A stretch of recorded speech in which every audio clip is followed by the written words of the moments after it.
Hello and welcome to Achiever Sahib, dear learners of IGNOU MS Psychology second year. Clinical psychology के second paper के easy notes का explanation चल रहा है। ये फिफ्थ पार्ट है सेकंड पेपर का, यानी MPC E012 के सिलेबस को हम कवर कर रहे हैं with the help of easy notes. Important topics को कवर कर रहे हैं, जिसमें आज फिफ्थ वीडियो पर हम हैं इंस्ट्रूमेंट ऑफ कॉग्निटिव फंक्शनिंग से हम शुरुआत करेंगे। अप्रॉक्स 4 टॉपिक्स आज के वीडियो में रहेंगे, क्योंकि टोटल 8 वीडियोज में आपका जो ये इजी नोट्स का एक्सप्लेनेशन है खत्म होगा। आज जो है हम यहाँ से लेकर और नेक्स्ट 4 टॉपिक्स को कवर करेंगे। तो बिना किसी डिले के चलिए क्विकली बिगिन करते हैं। और अगर आप एग्जामिनेशन के डेज में टॉपिक्स को पढ़ रहे हैं, वीडियो से पढ़ रहे हैं, तो आपको बहुत हेल्प मिलेगी समझने में। ये जो टॉपिक है इंस्ट्रूमेंट्स ऑफ कॉग्निटिव फंक्शनिंग, जब एग्जामिनेशन में आता है, पूछा गया है कई बार, तो इसकी हेडिंग को देख के समझ में नहीं आता कि इसमें लिखना क्या होगा, क्योंकि कभी कभी ये वर्ड जो है वो कंफ्यूज करने वाला हो सकता है, स्टेटमेंट कंफ्यूज करने वाला हो सकता है। लेकिन इंस्ट्रूमेंट जैसे कि किसी टूल्स के लिए होता है या किसी ऐसी चीज के लिए जिसका हम यूज करते हैं कुछ करने के लिए, तो हमारे ऐसे टूल्स जिनसे हम कॉग्निटिव फंक्शनिंग को मेजर कर सकते हैं, या फिर कह सकते हैं कि कॉग्निटिव असेसमेंट के लिए जो टूल्स हमें चाहिए होते हैं, वही ये हेडिंग है। और इसको थोड़ा सा अलग तरीके से लिखा गया है, पूछा भी जाता है एग्जामिनेशन में, तो वहां पे बच्चे थोड़ा स्टक हो जाते हैं क्योंकि समझ नहीं आता कि इसमें लिखे क्या। फिलहाल सिंपल है, आप कई सारे स्किल्स के बारे में पढ़ चुके हैं, आपको पता है कि कॉग्निटिव असेसमेंट के लिए जिन जिन स्किल्स को हम यूज कर सकते हैं, कुछ हमारे सिलेबस में है, कुछ नहीं भी है प्रैक्टिकल के लिए, बट नाम तो है, उनका जिक्र तो है। उन सभी स्किल्स के बारे में आपको थोड़ा थोड़ा पॉइंटर्स बना के लिख देना है कि बेस्ड ऑन कितने मार्कर में ये क्वेश्चन पूछा गया है। अगर 10 मार्कर में पूछा गया है तो 5 भी लिखेंगे तो मोर देन इनफ है। अगर 6 मार्कर में पूछा गया है तो 3 स्किल्स को ही इलैबोरेट कर देंगे तो काफी रहेगा। और बाकी थोड़ा इंट्रोडक्शन आप शुरू में लिखते ही हैं और एंड में समराइज करते हैं, तो वो भी कंटेंट आपकी वर्ड लिमिट को एड ऑन करता है। तो चलिए, instruments of cognitive functioning are tools used to measure various aspects of cognitive abilities including memory, attention, reasoning, problem solving, language and executive functions. Intelligence को मेजर करने के लिए आप जो टेस्ट यूज करते हैं, या फिर मेमोरी के लिए जो यूज करते हैं, रीजनिंग के लिए करते हैं, तो ऐसे सभी टेस्ट या कह सकते हैं टूल्स जो भी होते हैं, वो इंस्ट्रूमेंट्स ऑफ कॉग्निटिव फंक्शनिंग में आते हैं, जिसके थ्रू हम कॉग्निटिव एबिलिटीज का मेजरमेंट करते हैं।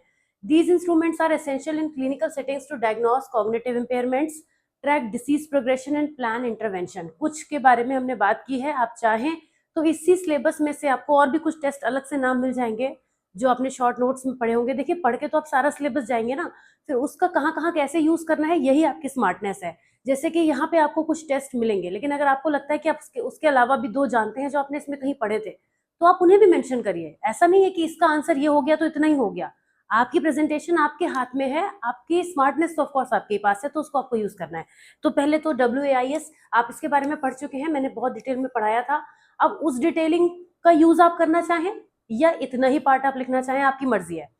ये जो क्वेश्चन यहाँ पे आपको नजर आ रहा है, ये 10 मार्कर के हिसाब से मोर देन इनफ है। लेकिन अगर आप मान लीजिए कोई टेस्ट इसमें आगे भूल जाते हैं, जैसे आपने MMSC भी मैंने आपको पढ़ा दिया है, मान लीजिए आपको ये नाम नहीं याद आता, मॉन्ट्रियल कॉग्निटिव असेसमेंट नहीं आता एग्जामिनेशन के टाइम पे याद, तो आप क्या करेंगे, आपको अच्छे से WAIS के बारे में तो पता है ना, तो उसी के पॉइंटर्स को थोड़ा और बढ़ा दीजिए, उसको डिटेलिंग कर दीजिए। ऐसा नहीं है कि 5 मैंने बोल दिया, अगर आप 4 भी करेंगे और उनकी डिटेलिंग अच्छे से करेंगे, उन पर जो पॉइंट्स लिखने हैं वो बढ़िया से बनाएंगे, तो वो कंटेंट भी बढ़ जाएगा आपका। तो यही आपको ध्यान रखना है। ऐसा नहीं सोचना है कि मैं इसमें वो पॉइंट ही भूल गया तो मेरा आंसर छोटा हो गया। आंसर छोटा या बड़ा आपके हाथ में होगा। तो चलिए, WAS को एक बार क्विकली ओवरव्यू तो कर ही लेते हैं, वैसे तो पढ़ के ही आए हैं पिछले वीडियो में। The WAS is one of the most widely used intelligence tests for adults, measuring general intellectual ability and providing an overall IQ score। Intelligence के लिए टेस्ट यूज होता है, और होता किस पर है, अडल्ट पर ये यूज होता है। It includes subtests that assess verbal comprehension, perceptual reasoning, working memory and processing speed। इन सबको मेजर ये करता है। आपने देखा था इसकी कुछ फैसेट्स थे जिनके बारे में हमने पढ़ा था, इससे क्या क्या हम डायग्नोस कर सकते हैं, इंटेलेक्चुअल डिसेबिलिटीज कर सकते हैं, ब्रेन इंजरी, न्यूरोलॉजिकल कंडीशन। और अगेन वही बात फिर से बोलूंगी कि इसी में आप और चीजें बढ़ा सकते हैं क्योंकि आपने पहले पढ़ा हुआ है।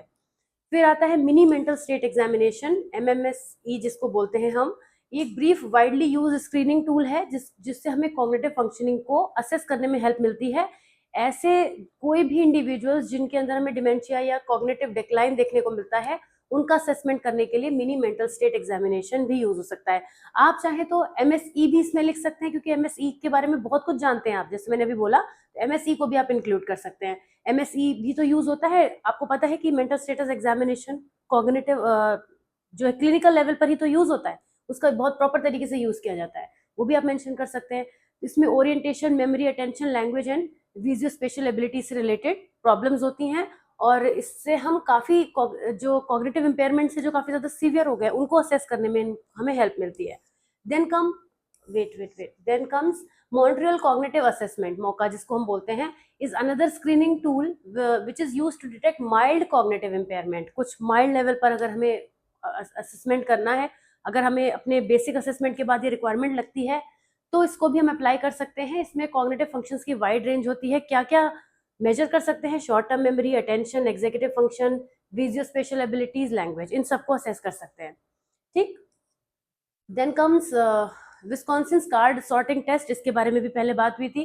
जो WCST है वो एक न्यूरोसाइकोलॉजिकल टेस्ट है जो हमारे ब्रेन की एग्जीक्यूटिव फंक्शनिंग को असेस करने के लिए यूज होता है। एग्जीक्यूटिव फंक्शनिंग का क्या मतलब हो गया, ऐसे हाई लेवल जो भी हमारी फंक्शनिंग होती है हाई लेवल की, जैसे कि cognitive flexibility, problem solving, thinking में शिफ्ट आना, ये सब चीज़ों को असेस किया जा सकता है।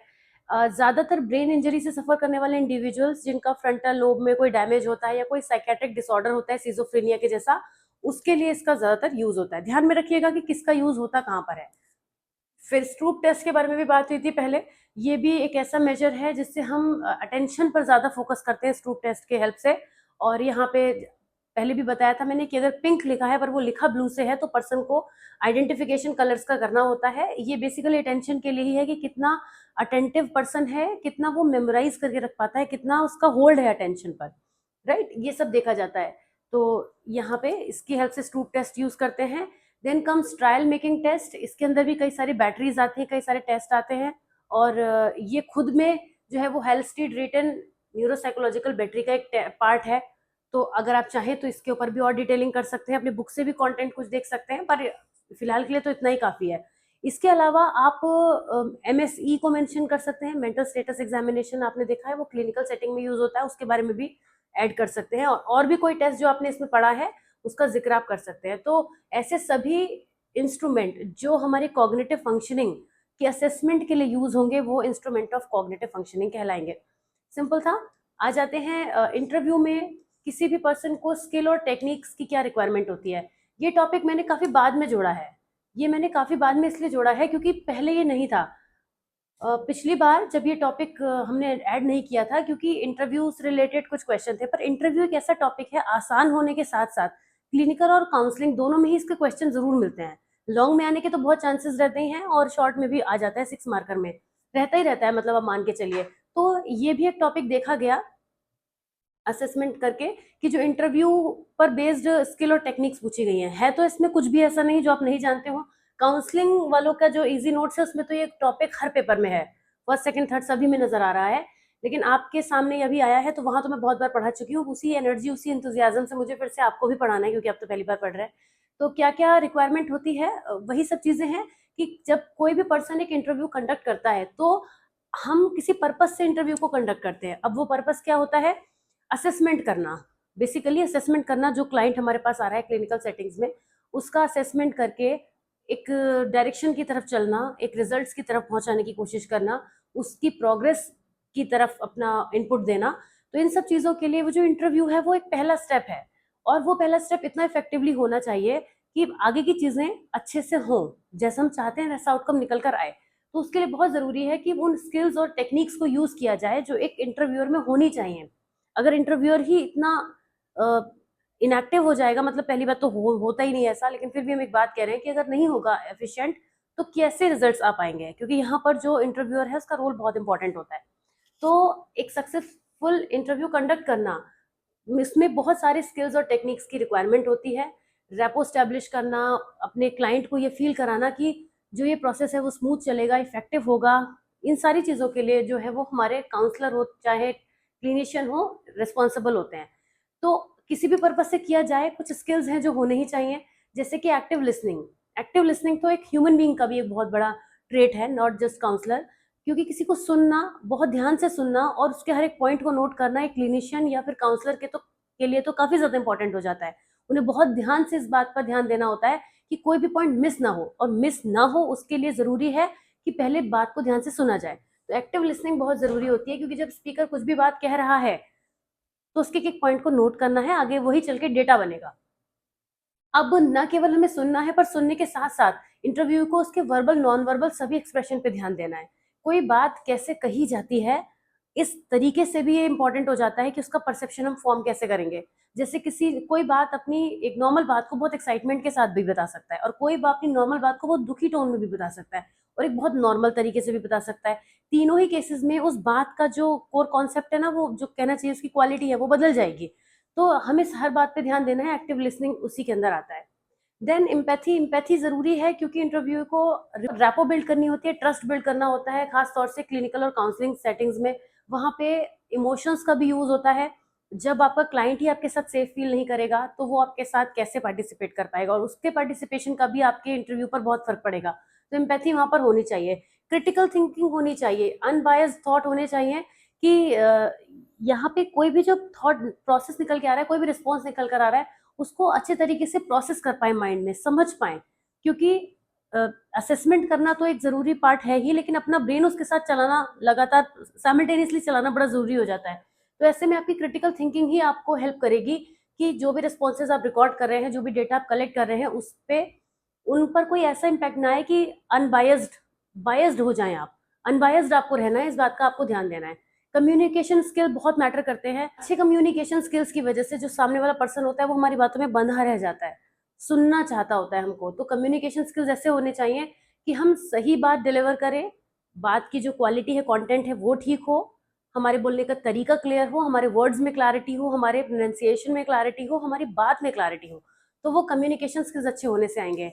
नॉन वर्बल कम्युनिकेशन भी इंपॉर्टेंट है, कि जो बॉडी लैंग्वेज है, फेशियल एक्सप्रेशन है, हमारी वॉइस की टोन है, ये भी इंपॉर्टेंट है।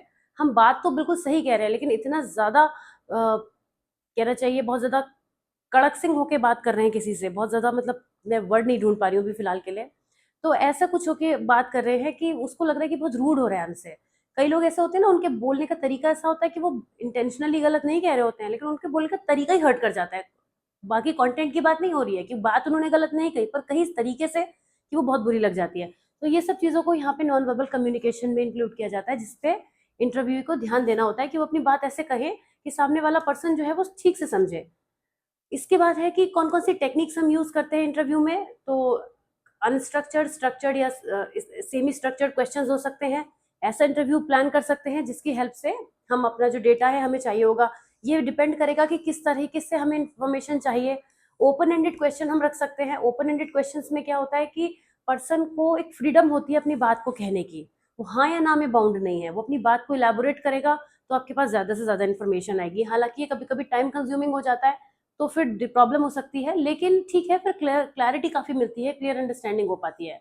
प्रोबिंग, जब हम फॉलो अप करते हैं क्वेश्चंस का कुछ और भी इंफॉर्मेशन लेने के लिए, तो ये प्रोबिंग का जो तरीका है वो यूज़ किया जाता है। This technique is specially useful when the initial answer is वेग और इनकम्प्लीट।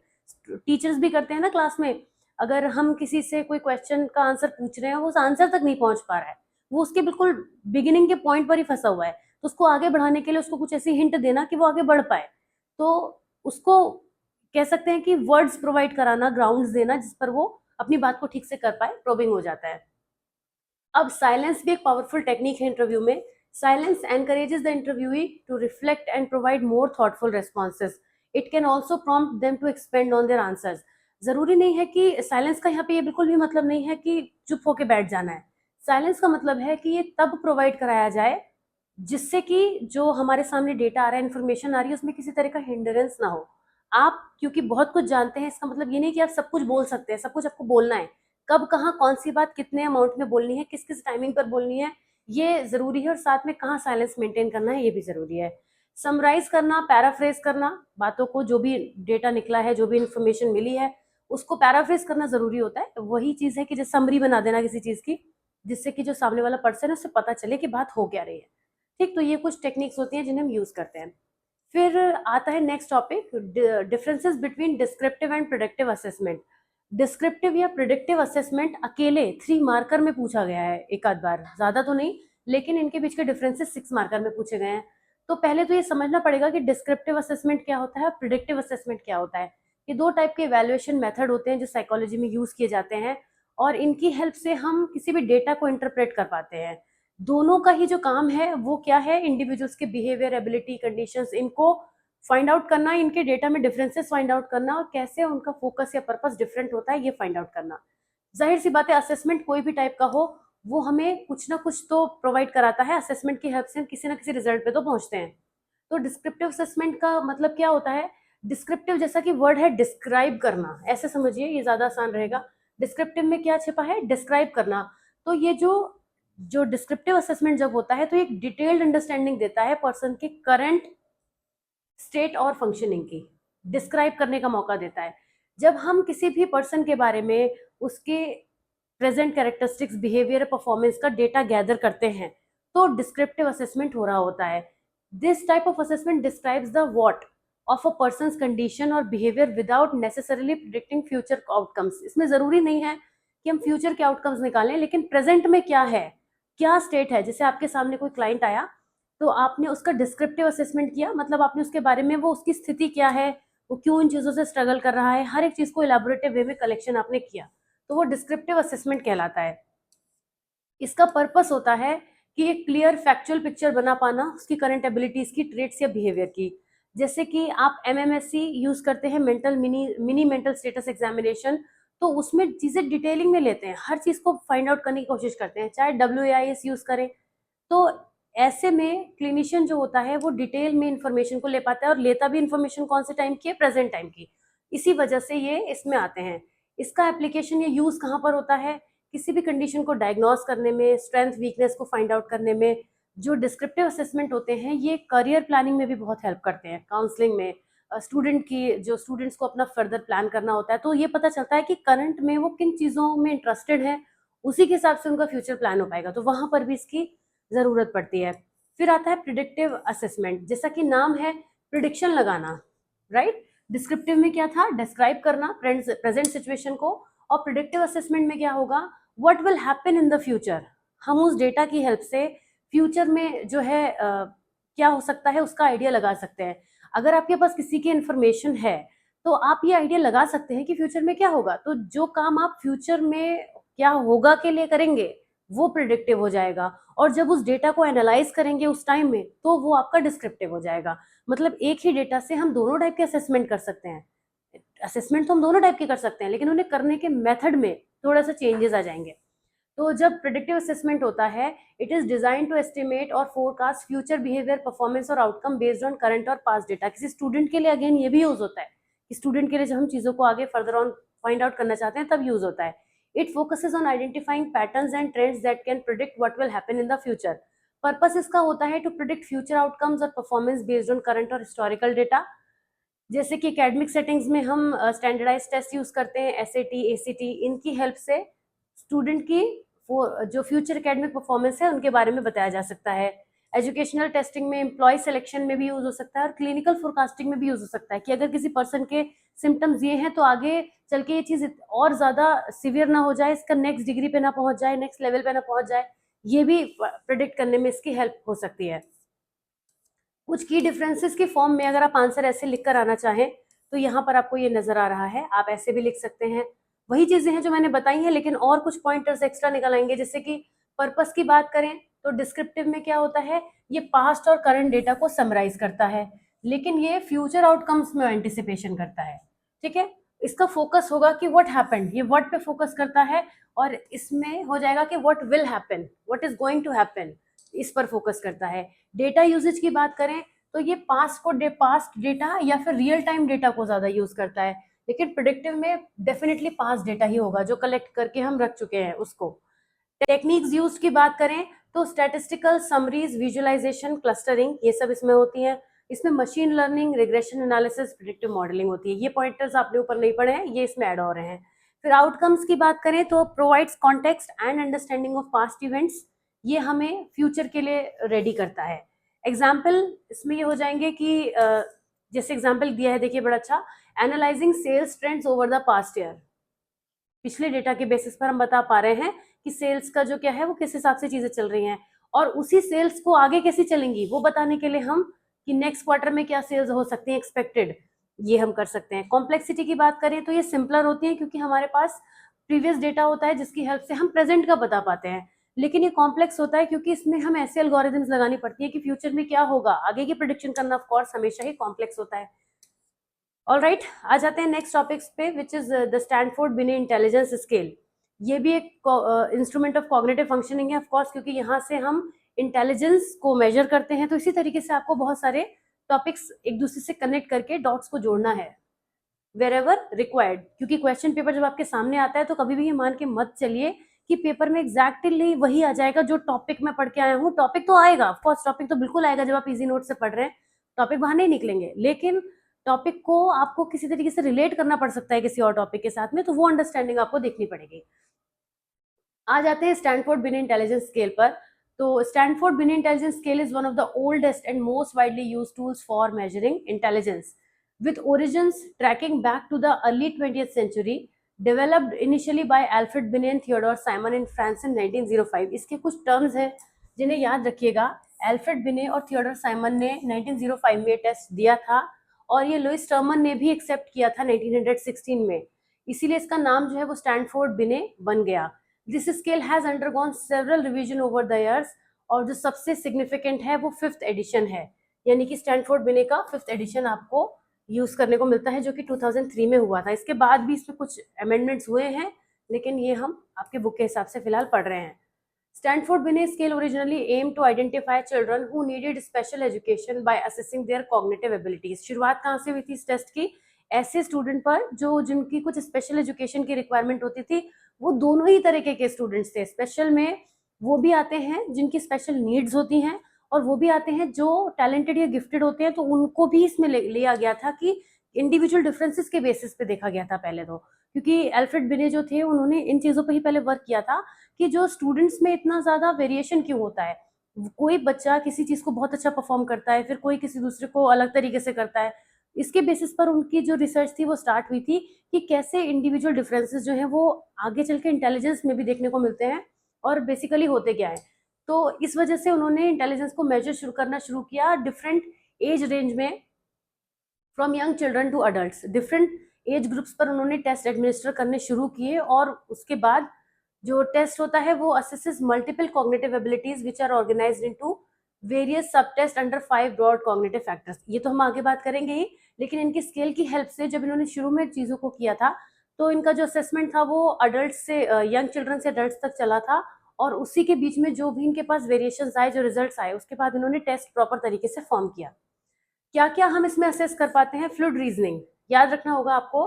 फ्लूइड रीजनिंग का मतलब ये होता है कि ऐसी ability to solve novel problems, use logic in new situation and detect pattern. Task might include solving puzzles और कंप्लीटिंग मैट्रिसेस।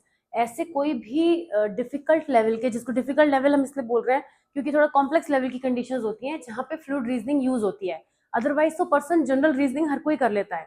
तो ऐसी चीजें जहां पर हमें लगे कि ये चीज हम पहले से जानते तो हैं, लेकिन ये इसको पूरी तरीके से रिलेट भी नहीं कर रही है, पर इसका कुछ पार्ट यूज हो सकता है।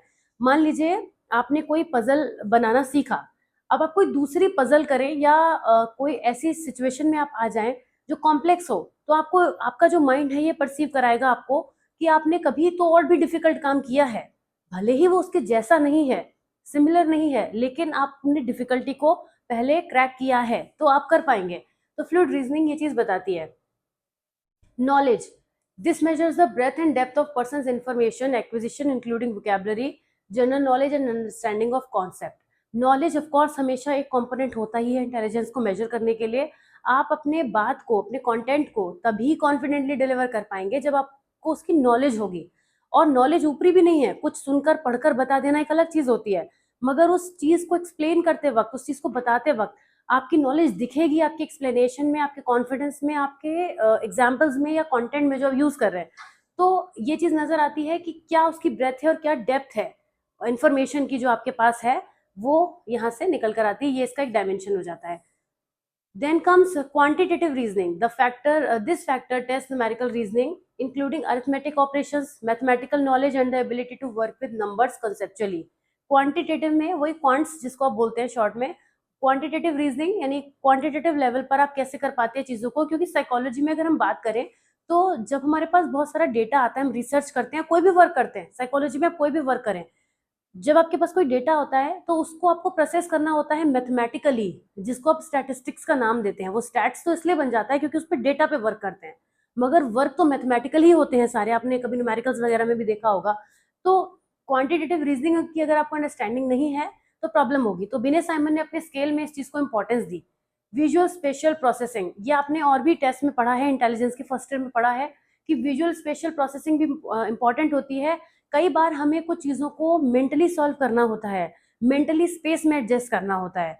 तो वो मेंटल विजुअलाइजेशन कैसे बनेगा, जब आपके अंदर ये प्रोसेसिंग होगी। तो इसको असेस किया जाता है इस टेस्ट के थ्रू। और आप देखिए जैसे कि कई बार क्या होता है कि हमें किसी मैप को माइंड में चलाना होता है। ये मैं गूगल मैप की बात नहीं कर रही हूँ। अगर आपको कोई वर्क करना है तो आपके माइंड में एक मैपिंग बनने लगती है कि मुझे ऐसे करना है वैसे करना है। वो मैप कहलाता है, जिसको स्कीमास भी कहते हैं, कॉग्निटिव स्ट्रक्चर कहते हैं। तो वो स्ट्रक्चर अगर माइंड में क्लियर होगा तभी आप उस पाथ को फॉलो कर पाएंगे। कई बार हम लोग किसी वर्क को हमें जब करना होता है तो उसकी प्लानिंग माइंड में कर लेते हैं। आप कौन सा हर काम को लिख कर करते हैं, नहीं करते ना। आपके माइंड में कई बार बहुत सारी चीजें चलती हैं, बल्कि मैक्सिमम टाइम चलती हैं। तो वो माइंड में जो आपकी पिक्चर है अगर वो क्लियर है तब तो उसका एग्जीक्यूशन फिजिकली वैसा ही निकल कर आएगा। लेकिन अगर वो पिक्चर ही आपके माइंड में क्लियर नहीं है तो आपके काम में वो हड़बड़बाजी, गलतियां, सब कुछ होने लगेगा। तो यही ये कहते हैं कि विजुअल स्पेशल प्रोसेसिंग अगर ह्यूमन की ठीक है, यानी वो इस टेस्ट पर हाई है, इस टेस्ट में उसके अच्छे स्कोर्स निकल कर आते हैं, तब हम कहते हैं कि उसका इंटेलिजेंस भी हाई होता है।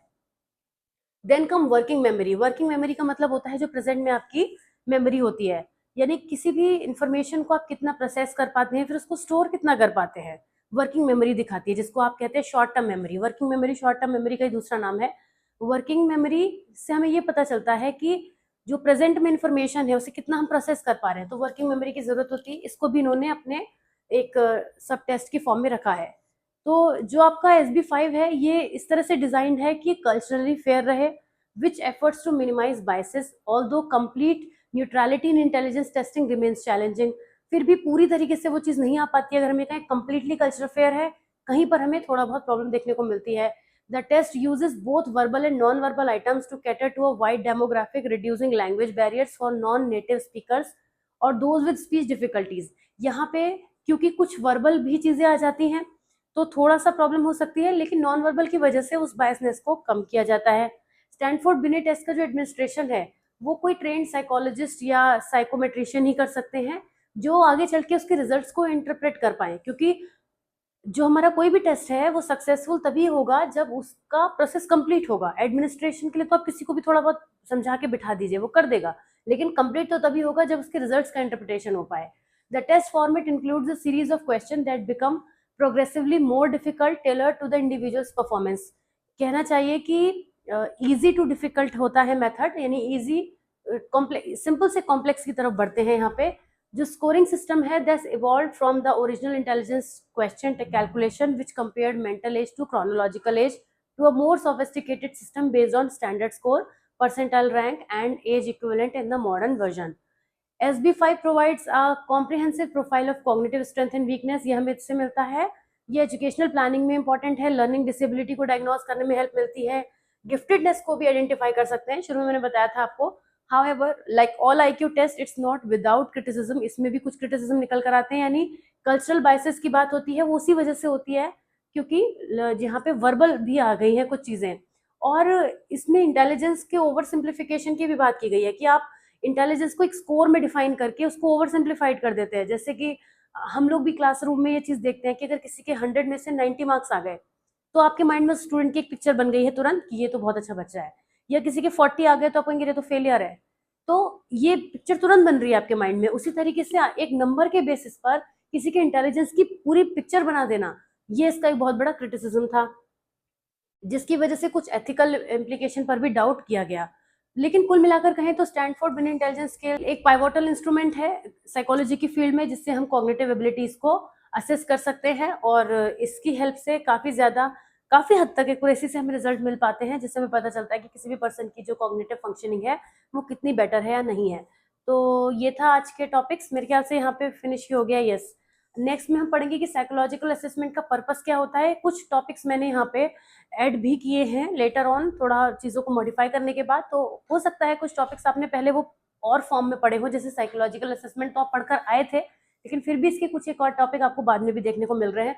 उसका रीज़न ये है कि आपको शॉर्ट में या तो ये मिल रहे हैं पढ़ने के लिए 6 मार्कर में, या जो भी है नेक्स्ट वीडियो में इस टॉपिक के साथ ही डिस्कस करूँगी, वहीं पे आपसे बात करूँगी। तो मिलती हूँ आपसे नेक्स्ट वीडियो में। कैसा लगा ये वीडियो ज़रूर बताइएगा। चैनल को ज़रूर सब्सक्राइब कीजिएगा अगर अभी तक नहीं किया है, and I will see you super soon in the next video. Till then take care of yourself. Bye bye.